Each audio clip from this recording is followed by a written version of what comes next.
Assalamualaikum warahmatullahi wabarakatuh. Alhamdulillahirabbil alamin. Amma ba'du. Pemirsa yang dirahmati oleh Allah Subhanahu wa taala dimanapun Anda berada, mudah-mudahan antum semua diberikan sehat walafiat, panjang umur, berkah rezeki, amin ya Allah ya rabbal alamin. Berjumpa lagi dengan channel ini, mudah-mudahan bermanfaat, channel dakwah Islam, share Islam. Jangan lupa like dan subscribe, share seluas-luasnya, jadikan media HP kita menjadi nilai ibadah Allah Subhanahu wa taala. Marilah kita ikuti kajian berikutnya, yaitu dari guru kita ya, Buya Ar-Razi Hasim ya. Mudah-mudahan apa yang disampaikan beliau mudah-mudahan bermanfaat buat kita semuanya, wabil khusus untuk pribadi. Ngaji ini sangat penting karena untuk bekal kehidupan kita, baik kehidupan dunia ataupun kehidupan akhirat. Karena kalau agama ini adalah nasihat, bahkan kalau kita sering ngaji, insya Allah hati kita menjadi tenang dan pengetahuan agama kita bertambah. Dalam hadis baginda Rasulullah SAW dikatakan, man salaka tariqan ilal ilmi salakallahu bihi tariqan ilal jannah. Siapa orang yang menempuh perjalanan untuk menuntut ilmu, maka seakan-akan ia ini dibimbing oleh Allah untuk masuk surganya Allah Subhanahu wa taala. Walaupun kita ngaji di zaman sekarang dengan zaman modern dengan medsos ya, kita insya Allah termasuk orang yang menempuh perjalanan untuk menempuh surganya Allah Subhanahu wa taala. Marilah kita dengarkan pengajian dari guru kita Buya Ar-Razi Hasim, insya Allah sangat bermanfaat. Jangan lupa tonton sampai selesai agar tidak gagal paham. Terima kasih, mari kita simak. Assalamualaikum warahmatullahi wabarakatuh.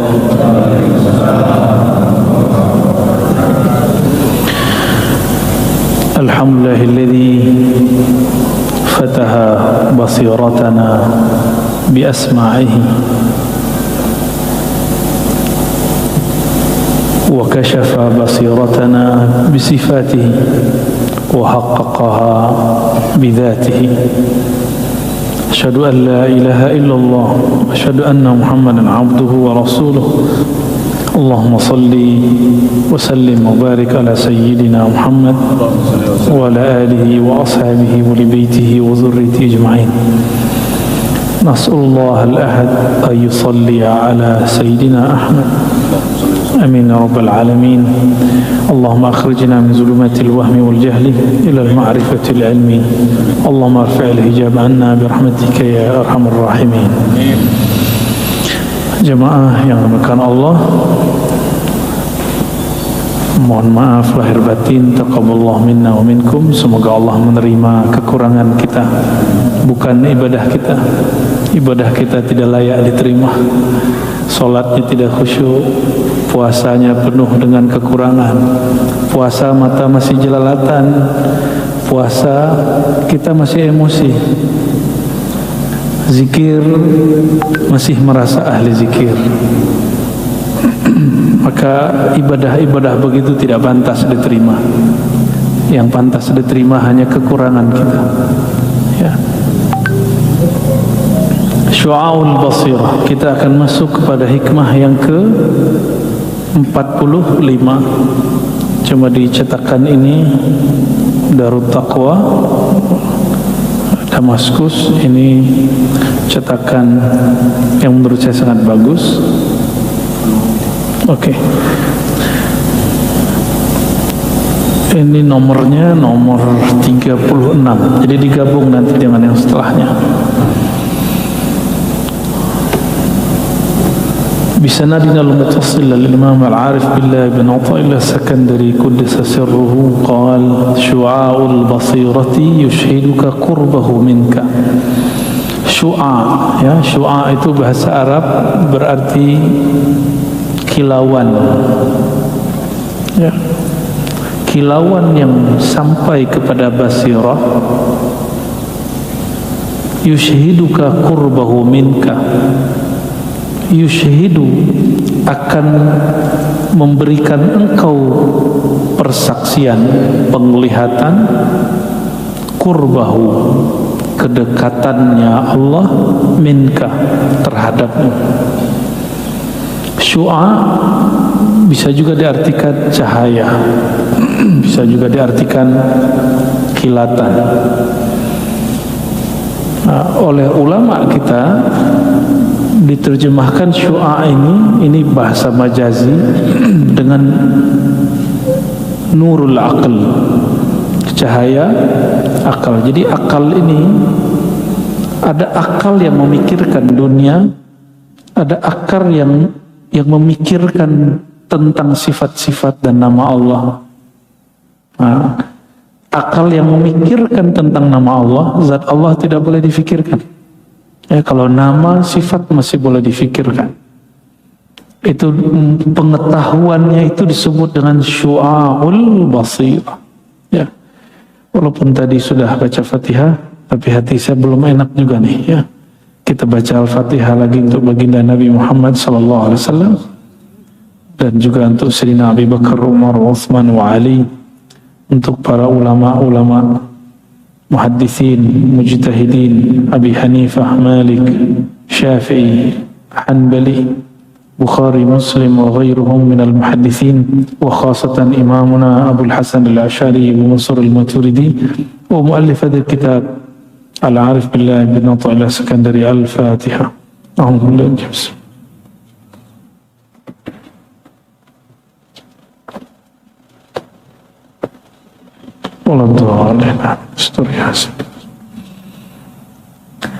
Ya, tadi kita sudah bacakan syu'aul basirah, kilatan yang masuk kepada basirah.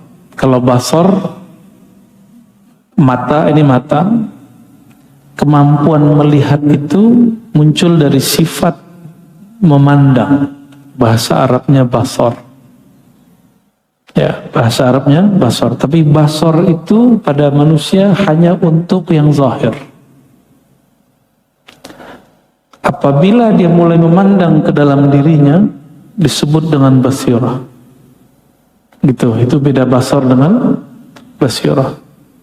Apabila dia sudah mulai memandang kepada nama dan sifat Allah, baru dia disebut basirah. Nah, perbedaan cara pandang itu juga karena perbedaan kacamata basirahnya. Kalau orang punya teropong, teleskop yang bagus, maka jarak pandangnya itu jauh. Nah, orang yang pakai syu'aul basirah, kacamata syu'aul basirah, kacamata akal, paling pinter dia hanya membuktikan dalil akli bertuhan. Mana dalil bertuhan? Kalau gelas ini ada yang membuat, masa alam sebesar ini tidak ada yang buat? Jika robot yang canggih, mobil yang canggih, rumah yang bagus, ada yang buat, masa tubuh kita tidak ada yang buat? Itu akal. Itu syu'aul basirah. Nah, maka disebutkan di situ orang yang sudah mempunyai ilmu basirah, akalnya hidup, maka akalnya mulai mempertanyakan dirinya dan Tuhannya. Ya. Namun jika dia dapat cahaya, pertanyaannya yushhiduka qurbahu, bagaimana cara dia dekat kepada Allah Subhanahu wa ta'ala. Dia sudah kenal nih, Allah itu menenangkan hati, yang menurunkan kedamaian dalam kalbu, tapi belum tahu caranya.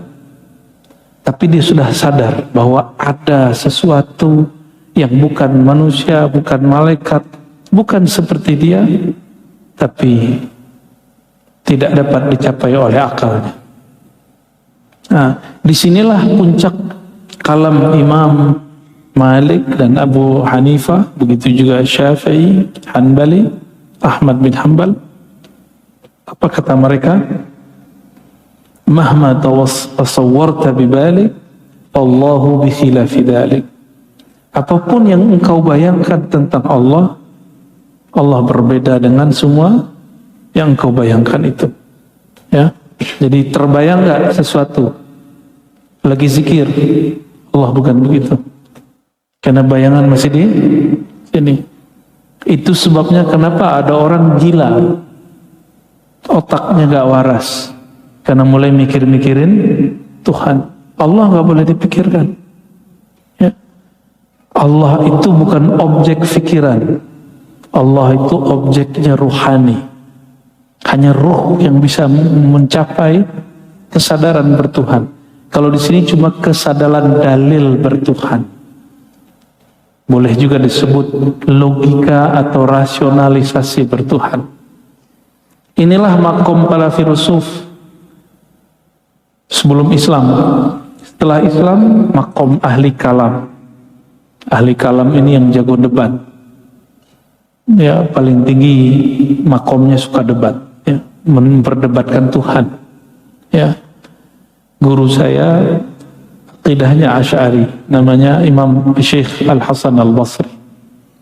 Hampir semua orang dia kalahkan debat. Itu diakui oleh guru-guru yang lain. Jadi apa saja mau debat tentang Tuhan di aras, Tuhan tidak menempati aras, Tuhan tidak turun berpindah-pindah, istawa bukan berarti duduk. Oh, lengkap semua dalil di kepala dia. Apa aja debat, semua kalah sama dia. Tapi dia mengeluh. Apa kata dia? Saya bicarakan Allah, tapi sholat tidak terasa Allah. Coba tanyakan kepada semua orang yang menampilkan kesolehan dalam berdebat. Ya, mohon maaf, ya, itu masa lalu kita semua. Masa lalu saya maksudnya. Ya. Di saat kami hobi berdebat dengan Wahabi, dengan Syiah, dengan filosof. Setelah kalah berdebat, yang kalah pun tidak ikut kita. Kita pun hanya merasa senang sesaat saja dan tidak pernah merasakan Allah itu bagaimana.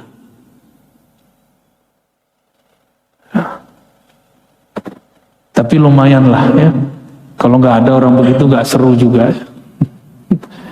Nggak seru juga dunia persilatan aswaja. Ya. Ada mantan yang senyum tuh. Ini mantan ini.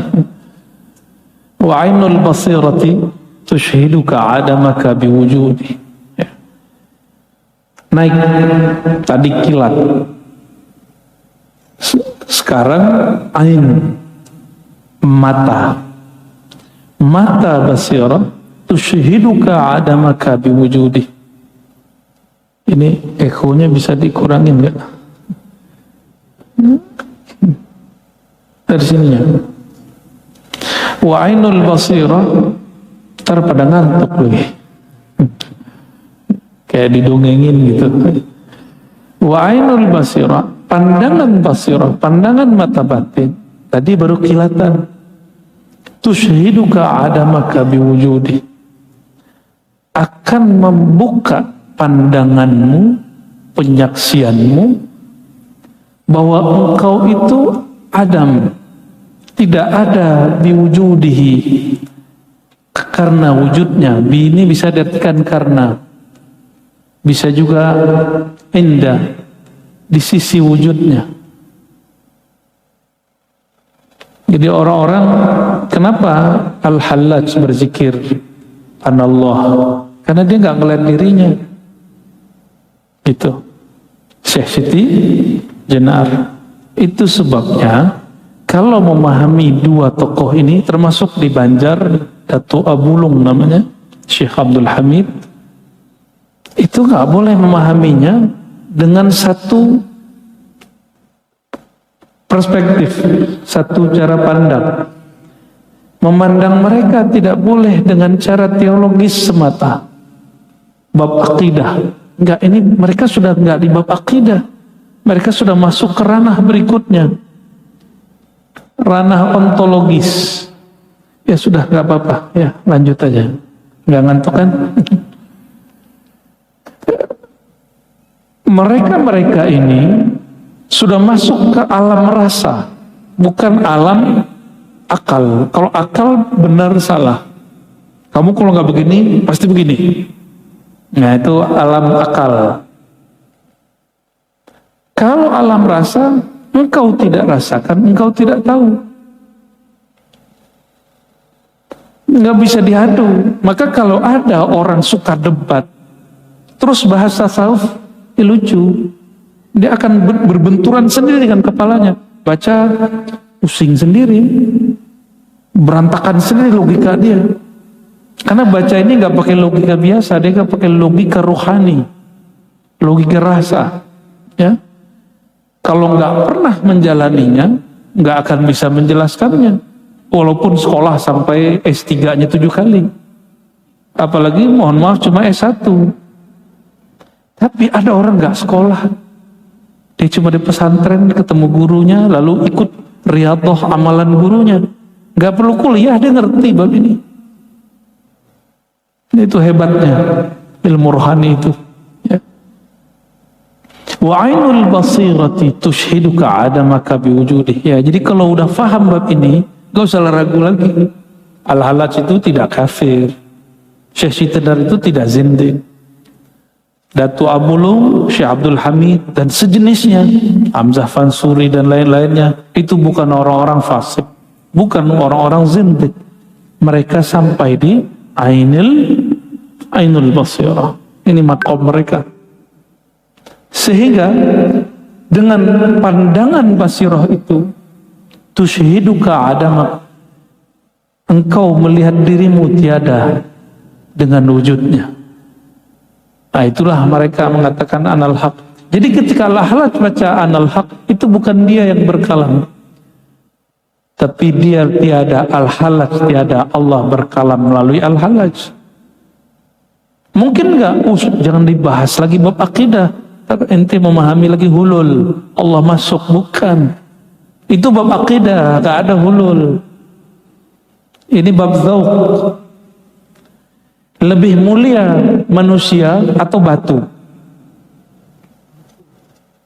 Lebih mulia manusia atau pohon?